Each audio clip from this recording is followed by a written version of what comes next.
Yup, I back in the video, man. Hey, man, we got first time young NBA players destroyed their idols. Hey, man, look, man, y'all know what we came here to do, man. Y'all know what we didn't come here to do, man. We came here to get straight to the point. What we didn't come to do, man, is all that other stuff, man. That being said, man, let's get right to the video. Here comes Julius Irving. You know what's next.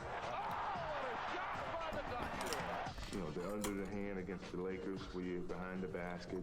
We all try to do it once he did it. What a play by Irving. That's a play that only Julius could make. I guess I would have never had those visions if I hadn't have seen Dr. J in his time. No matter where a player comes from or where he ends up, almost everyone who's laced up and stepped onto the court has looked up to someone. A player who inspired and motivated them to strive for greatness. Michael Jordan looked up to Dr. J, right. Kobe looked up to Mike, Devin Booker looked up to Kobe, and Tyler Hero looked up to Devin Booker. Yeah. But unlike them, the vast majority of us will never get to play against the players who we looked up to. It's only me personally, I don't have a basketball player I look up to. I'm not a basketball player. I'm very weak. So with that being said, I won't. something we can dream about. But what if you not only got to play against the player who inspired you, but you also balled out and beat that player at his own game?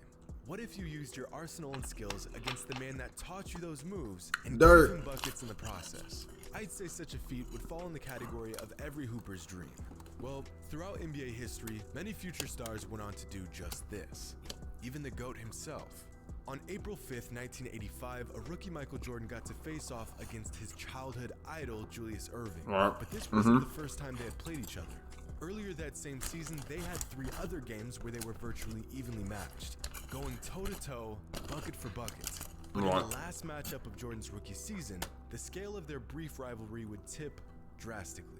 MJ dealing with Dr. J, fairly similar to how he dealt with everyone else.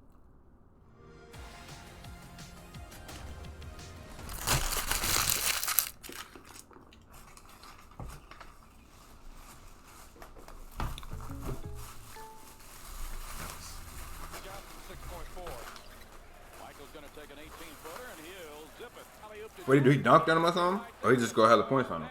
Type shit. Yes, sir. Damn. That nigga just flew.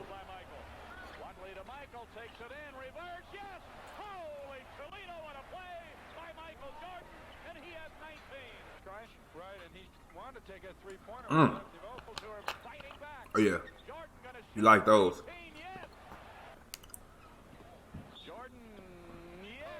And why?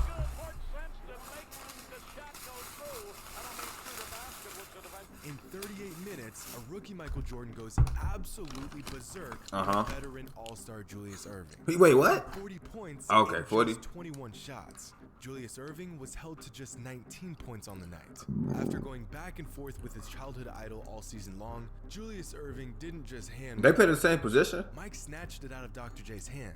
Because from this game forward, Mike spent the next 2 seasons giving Julius the business every time they faced off. They played the same position? 7 points per game against Julius until he retired in 1987.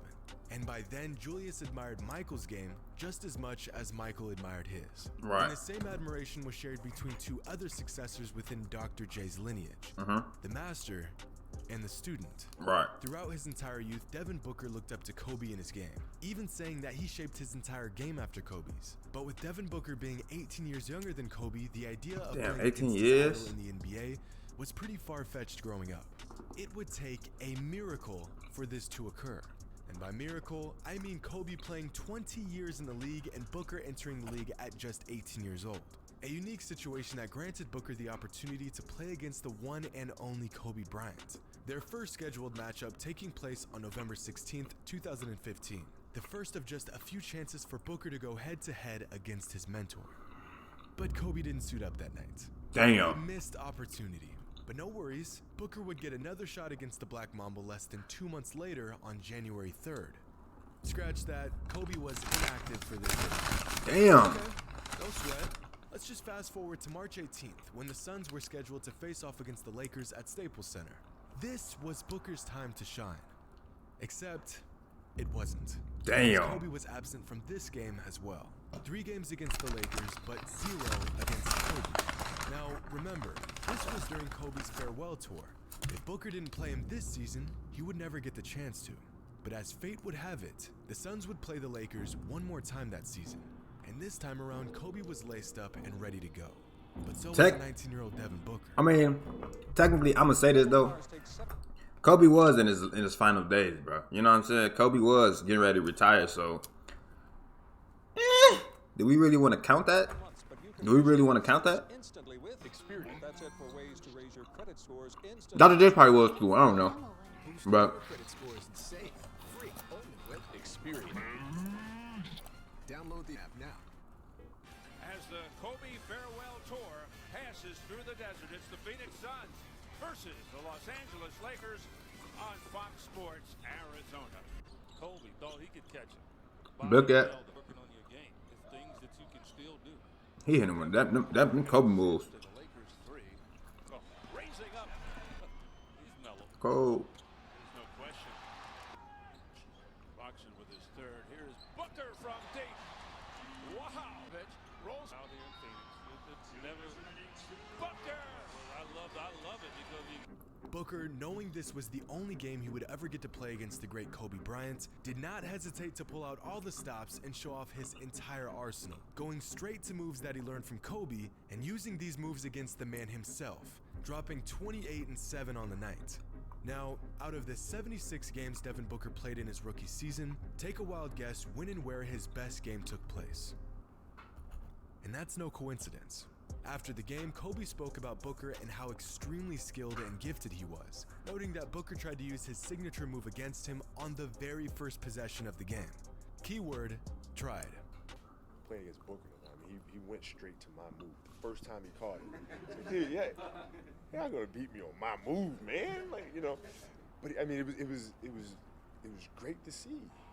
It was absolutely great to see, because I remember I did the same thing with MJ. Yeah, that's probably how Michael Jordan saw you. He has the right attitude. I'm just bullshitting. R.I.P. Kobe, man. I think his footwork's extremely sound. His fundamentals are extremely sound. And now it's just about him figuring out exactly what his game is. And then he can go to that every single night and then make counters off of it. But he has the skills in it. The last thing that Kobe said to Booker on the court that night was be legendary. Something that Booker will carry with him for the rest of his life. Speaking of being legendary, one of the few active players that has reached this elusive status is Kevin Durant, a player that quite possibly gets more comparisons than any other player in the NBA. Quick question, what do you call a young, extremely long and tall forward who can shoot the ball well? You call him the next Kevin Durant. Or at least that's what we continue to see from basketball fans year after year with up-and-coming players that even slightly resemble KD. God damn it! Lived up to that title better than Fuck, I got ketchup on the floor. Brandon Ingram. Ingram got comparisons to Kevin Durant dating. Yeah, on bro. I still say he KD, bro. Y'all see the way he hoop, bro? Like, bro, it's not no real contestant him, bro. It's you cannot really contest that man, bro. Like, you can't contest him. He's shooting right up you just like KD do. He is the real, you know, the next KD for real. Like I said, bro. The Pelicans, they got the next LeBron, Zion. They got the next KD, Brandon Ingram. I forgot who else they had. It was somebody else that they got. I forgot. But yeah, bro, Brandon Ingram. When everything down to his demeanor, play style, and stature reminded fans of the Slim Reaper. And this is exactly what Brandon Ingram's design. Okay. Yeah, did you have a favorite player? Somebody that you idolize or somebody that you try to model your game after not necessarily when you were 8 years old, but I mean when you realized, oh shit, I'm tall, I'm athletic, I can shoot, like I can play basketball, like this is who I want. Who trying to make him say he KD? Punk ass nigga. Mark. For me, it was always Kevin Durant, really. Duh. Like I watched him in high school, I watched him in college, and I definitely watched him from his rookie year to this point. And that like when I seen him, I'm like, yeah, I want to be like him. And you could say that Ingram did a solid job of shaping his game after Kevin Durant's, since KD had this to say after playing against Ingram way back in 2016. He is a younger KD, bro. A single game in the NBA. Oh man, he reminds me of myself, but he's a little farther along than I was at that stage, and I feel like, you know, if he continue to keep working, he's with a great organization that's going to push him and put him in good positions to be who he is. And continue to just work hard, man, and believe in himself. That's how it always is, though. That's how it always is.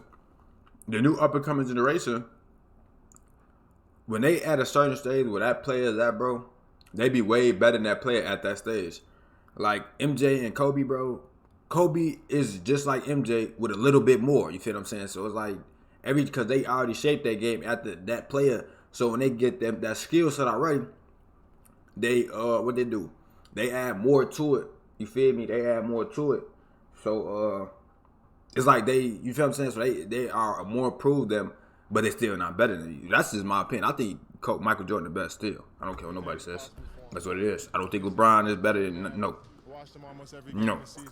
Oh, yeah. Huge fan, so, you know, somebody, No. the first person I can say I don't that care what LeBron's doing right now. Look at him and I feel like I'm looking. We understand that I'm rooting for him. because we seen him play literally. If we would see MJ play, it's the same thing for MJ, but we ain't seen him play. But I still think he's the best. I don't care if I see him play or not. Brandon was just 20 years old, and unlike other successors on this list, Ingram was just one of few to outduel his mentor while their mentor was still in their prime.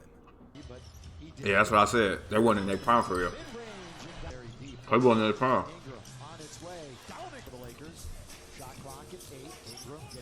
Damn. Big body. Big body.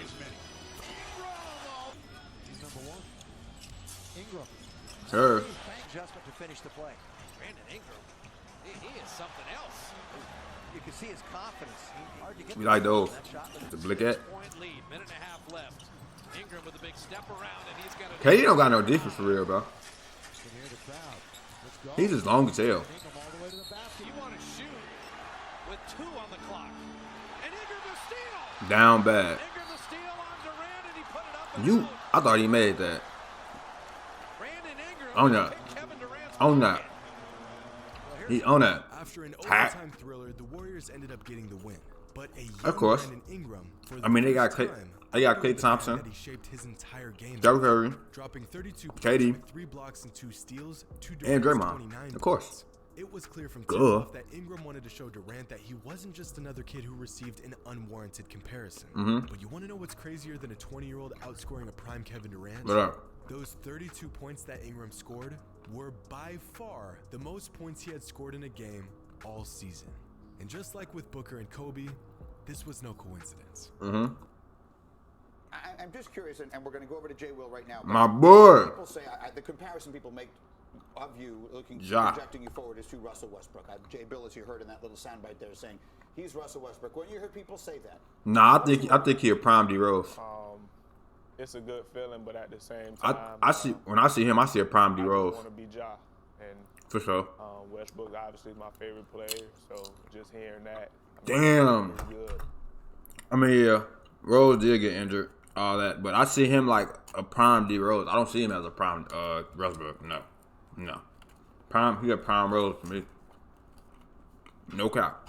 But I don't want to be nobody else. I just want to be Ja. For sure. Westbrook with the steal. Baseline to baseline. Carroll Westbrook on the fly.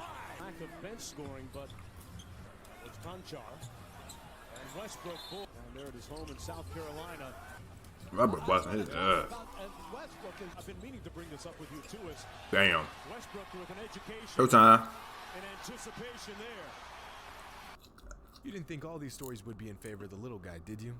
Leading up to the 2019 draft, John Morant was getting every comparison in the book. Damn. From John Wall to De'Aaron Fox to even Derrick Rose. But the that's one who it is right that there. to stick with NBA fans was Russell Westbrook. John Morant often citing Westbrook as A prime D Rose. and a player who he shaped his own game after. But like many rookies before him, John Morant got a tough introduction to the league when Russ handed him 33, 9, and 8 while locking Morant down to just 12 points in their first ever matchup. It was He was a rookie, though. awakening for Morant, who admired Russ's game but was now for the first time on the receiving end of Russ's The Rockets ain't been on a crumb, man. They let me just down. 12 months later, Morant faced off against Russ again. And this time, Westbrook was nothing more than another player in Morant's way. Apparently what they're going to do is That's a blick. Why y'all let him shoot? Morant Y'all ain't learned yet? back, and even on those slow That's breaks. I'm telling you, boy. Beal closes out. And Ja going baseline, and 7 international players on this Washington roster. 2 of them combined there. Wow! These niggas hard. I know I keep. Morant's 3rd assist of the game. No, he coming home. This is real. Yeah, been that drill. The only shot got killed. Yes! Are from outside the 3-point line. 89. Morant to the rim, and since the 2nd quarter. Morant, full head of steam against Neto. Yes! A winning record on the road and a losing record at home. Morant floats it and hit. 50,000 for a chain. After that, they get you hit. Why not, young fella? Why not? In their first matchup since Morant got shut down, Ja completely flipped the tables on Russ, going for 35 and 10 on 61% shooting, giving Russ buckets that he learned from Brody himself. Things got so bad that at one point the Wizards had to switch Russ off of Morant to try to stop his offensive attack. But Russ and the Wizards couldn't stop him. He was just too quick, too shifty, and too good. And quickly, Ja has gained the respect of the man he was once compared to.